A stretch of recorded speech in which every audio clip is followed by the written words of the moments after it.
Oke, assalamualaikum warahmatullahi wabarakatuh. Balik lagi di Amar Motor Plus. Jadi di video kali ini saya akan membahas sedikit bagian komponen yang ada di bagian CVT. Kemudian apa-apa saja yang bisa menimbulkan bunyi ketika salah satu di bagian komponen CVT ini bermasalah. Jadi sebetulnya untuk masalah ataupun suara yang timbul di bagian CVT ini tidak ada patokan khusus sebelum melakukan pemeriksaan atau melakukan pengecekan dengan secara dibuka bagian CVT-nya.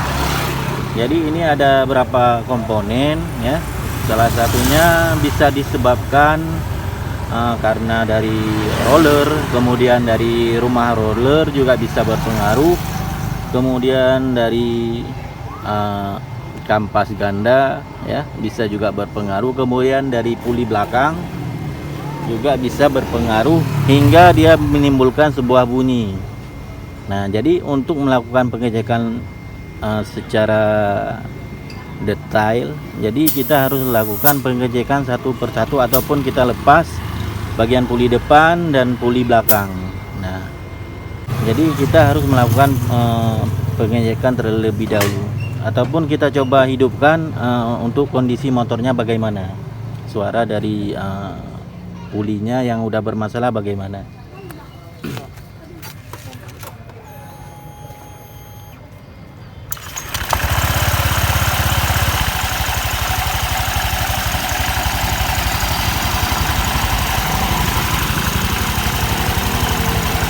Nah, coba kita perhatikan dari suaranya.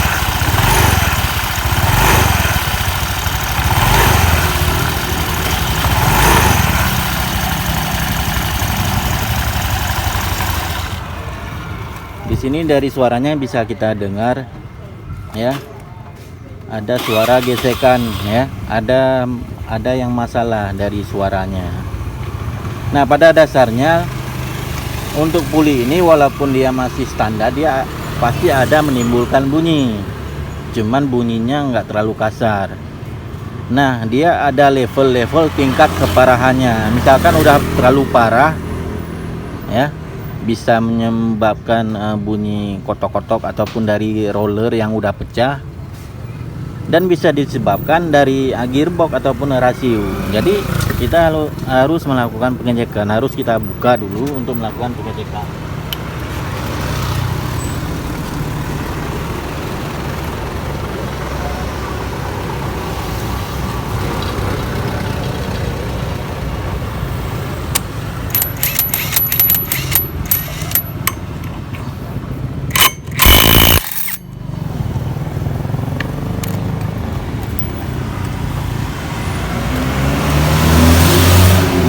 Jadi untuk Vario 125 ini ya, dia ada ring, jangan lupa ringnya. Karena dia setiap motor beda-beda penempatan ringnya ya.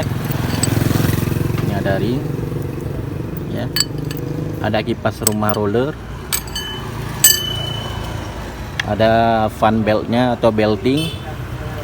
Jadi kita lepas dulu baut puli belakang ya.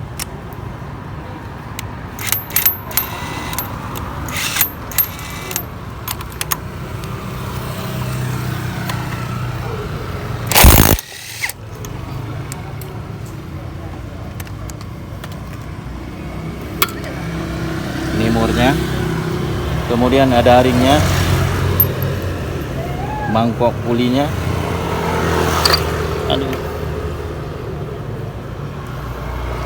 Nah, dari pulinya, mangkok puli udah terkikis ya, tapi ini nggak masalah, masih bisa kita pakai. Cuman kalau misalkan kita lihat kondisinya udah terkikis karena akibat pemakaian ya. Nah, juga bisa disebabkan kalau misalnya kampas ganda yang udah habis hingga menimbulkan gesekan dari besi ataupun sejenis ancuran ini, dia akan menggesek ke sini, dia bisa juga menimbulkan bunyi. Nah, kira-kira seperti itu. Kemudian kita lepaskan puli.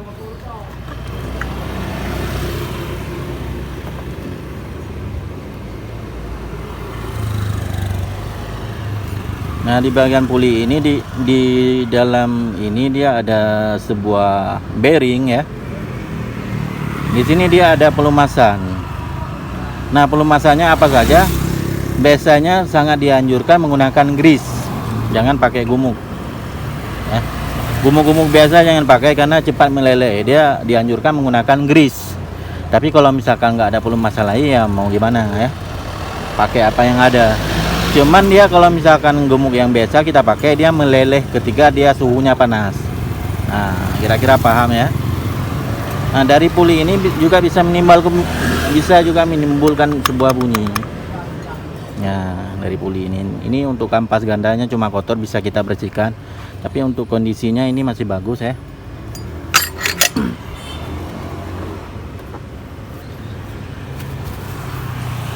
Balap.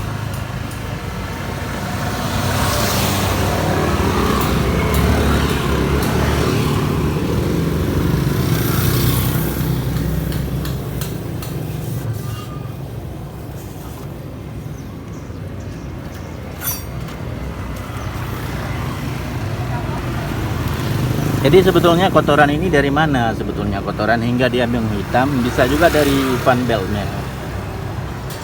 Bisa juga disebabkan oleh fan belt. Jadi ada beberapa komponen ini bisa berbunyi ketika salah satunya udah mengalami keausan. Nah, coba kita putar bagian gearbox ya.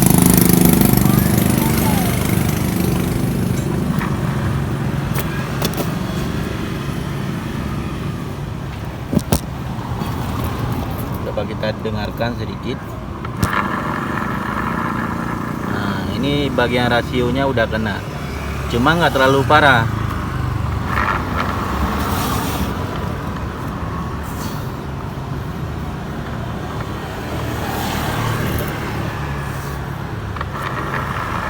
Cuma sedikit aja dia menimbulkan bunyi, nggak terlalu parah.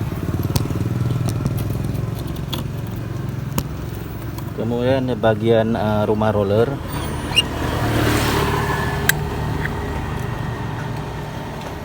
nah, kalau misalkan rumah rollernya udah oplak juga dia bisa menimbulkan bunyi. Kalau misalkan dia ini oplak ya, ada juga sebagian yang menganjal tapi kurang efektif.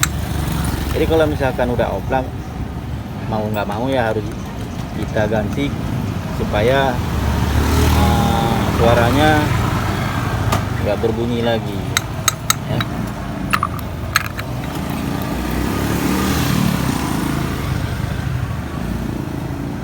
Roller, kemudian ada rollernya. Nah, roller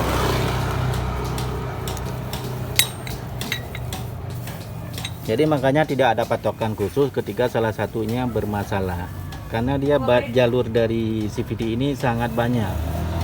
Dari roller juga bisa bunyi, kemudian dari slide pad ataupun kuku rumah roller juga bisa menimbulkan bunyi ketika dia udah oplak.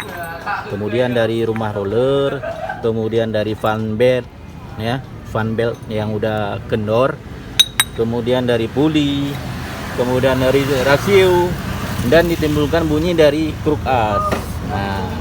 Nah, dari untuk kruk as ini dia udah jalur bagian mesin, udah masuk ke jalur mesin. Nah, untuk melakukan pemeriksaan ya harus bongkar mesin. Jadi kita hidupkan seperti ini. Kita dengar apakah ada suara mesin sedikit hingga dia udah berkontaminasi. Jadi udah tercampur suaranya, suara mesin sedikit, kemudian dari puli sedikit, hingga dia bergabung, suaranya bergabung. Jadi udah aneh pokoknya. Makanya untuk mendeteksi atau melakukan pengecekan harus kita lakukan pemeriksaan satu persatu supaya tidak salah dalam melakukan penanganan ataupun dalam pergantian. Nah, di sini bukan kita untuk melakukan pergantian, tapi ini untuk melakukan pengecekan buat teman-teman pemula yang belum paham tentang bagian CVT ini. Makanya terkadang ada yang bertanya, "Bang, suara motor saya ini bunyi ini seperti ini." Jadi nggak bisa kita patokan. Ketika dia bunyi bagian mesin ataupun bagian grup as ataupun bagian piston, dia juga akan tergabung dengan suara CVT. Nah, jadi untuk mengoreksinya harus melakukan pengecekan satu persatu. Nah, kira-kira paham ya? Dari suaranya ini udah oblak, udah aus. Nah, hingga dia udah tergabung suaranya, suara mesin sama suara CVT dia tergabung suaranya hingga dia menimbulkan bunyi yang khas ya. Makanya harus kita koreksi satu persatu.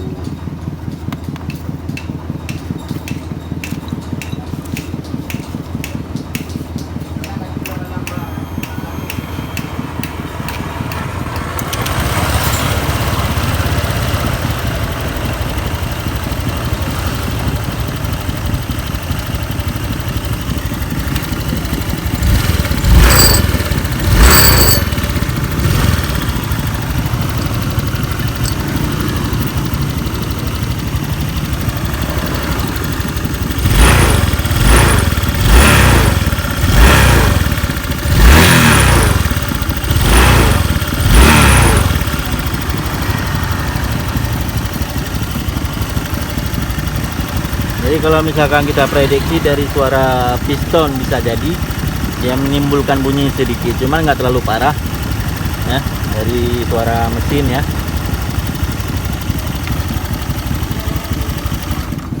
Kalau misalkan dari pergerakan bagian gearbox, dia tidak akan terhubung ataupun tidak akan bergerak sebelum kita melakukan pemasangan fan beltnya. Dia tidak akan bergerak, cuma dari suaranya sedikit ya. Nah, beginilah kita melakukan pengecekan satu persatu dengan memasang. Juga bisa dirasakan ya, bisa dirasakan, bisa dilihat dengan kasat mata ya. Misalkan bisa dilihat dari kasat mata, misalnya rollernya ya yang udah gepeng ya. Rollernya udah gepeng misalnya, bisa juga menimbulkan bunyi karena tugas roller ini kan untuk menggerakkan tugas roller ini untuk menggerakkan. Ketika dia udah gepeng ataupun udah aus, nanti dia putarannya kurang maksimal karena dia udah aus. Nah, kalau misalkan roller ini dia masih nggak terlalu parah, masih bagus ini, masih bisa pakai, nggak terlalu parah ya. Kemudian dari slide pad ya, atau P-slide ataupun kuku rumah roller, ini dia terhubung ke rumah roller. Ketika dia offline, tek juga dia bisa menimbulkan bunyi. Nah, kira-kira seperti itu ya. Ini untuk pembelajaran ya buat teman-teman pemula yang belum tahu.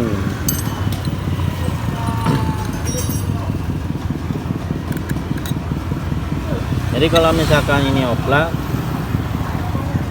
oplak ganti baru lebih bagus. Kalau misalkan tidak ada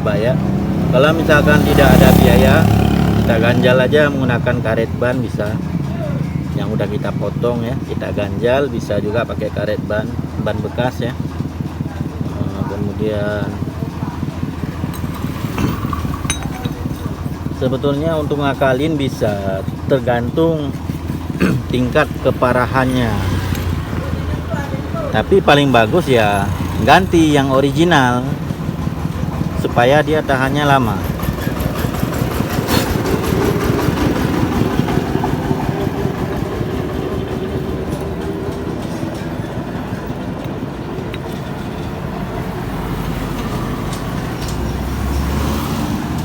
Kalau untuk versi saya, untuk pemasangan rollernya dia, nah kalau misalkan KZR ataupun Vario 125 ini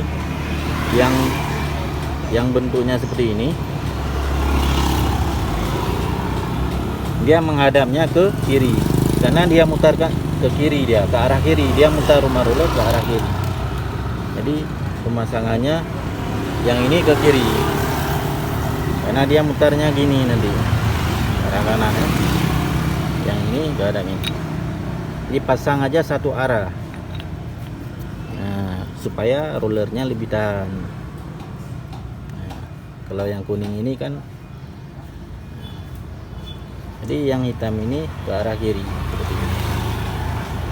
Jangan seperti ini ya, seperti ini.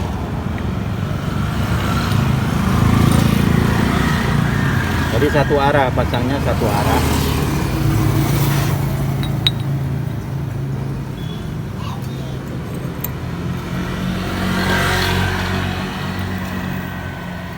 Jadi di video ini bukan untuk pergantian ya, cuma sebuah edukasi aja untuk pembelajaran kita yang teman-teman di rumah mungkin ada yang belum paham. Makanya biasanya ada menanyakan, bang motor saya bunyinya ini apa ini, nggak bisa kita kasih tahu sebelum melakukan pengecekan, entah suaranya bagaimana ya kan. Jadi kita akan tahu setelah melakukan pengecekan. Nah, tuh valve beltnya hadapnya seperti ini, hadap seperti ini.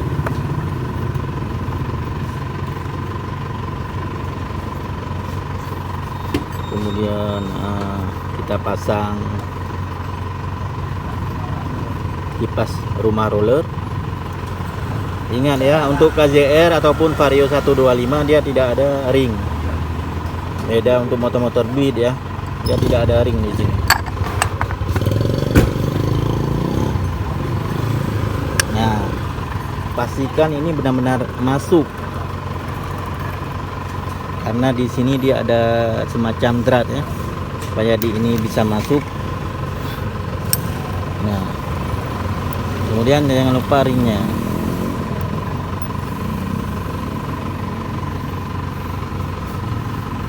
Baut 22, mur 22.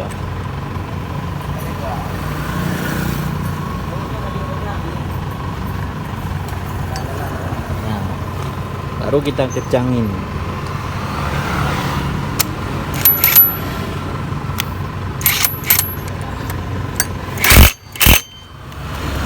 Kencangin dulu sedikit, baru kita masukin pulinya.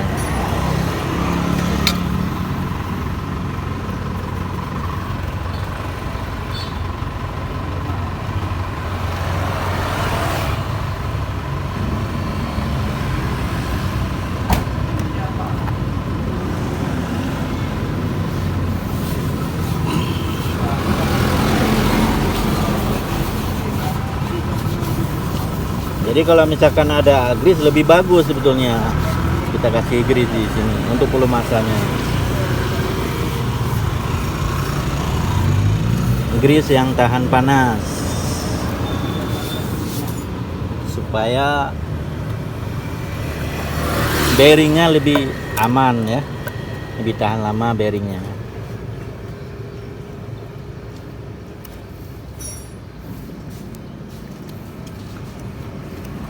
Jadi kalau misalkan udah bunyi seperti ini, mau gimana sebetulnya?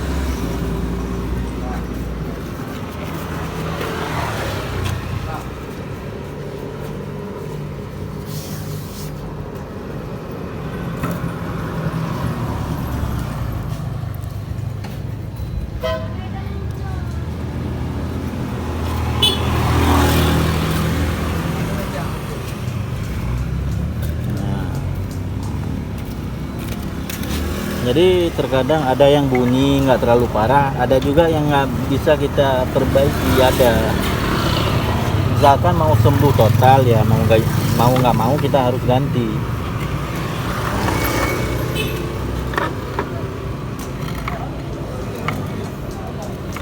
Kalau udah banyak beradu gini, dia udah agak susah penanganannya karena di bagian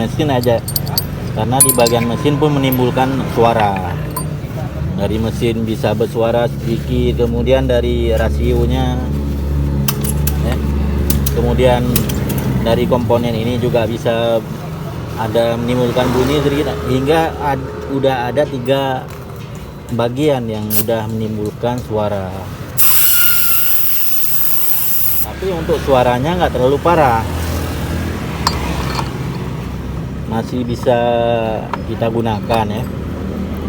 Cuman ada juga sebagian orang ya mau motornya sembuh total, ya nggak mau harus ganti.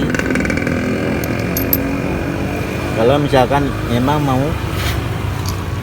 motornya sembuh total ataupun hilang dari bunyi-bunyi ngaung yang kecil ataupun kasarnya gitu.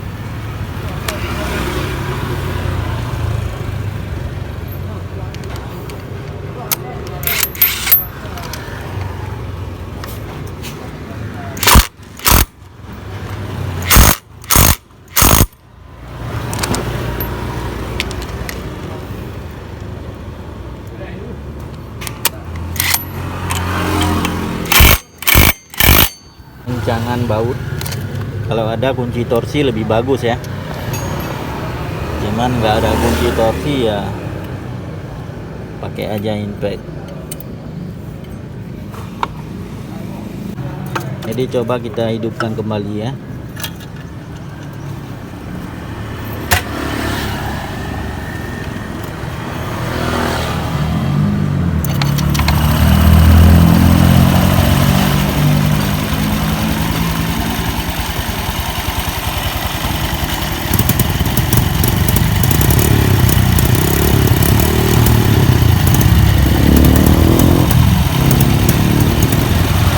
Oke teman-teman, cukup sekian video kali ini, semoga bermanfaat. Lebih kurang saya minta maaf. Kalau misalkan ada pertanyaan, tulis saja di kolom komentar, insya Allah akan saya balas. Sampai jumpa di video selanjutnya. Assalamualaikum warahmatullahi wabarakatuh.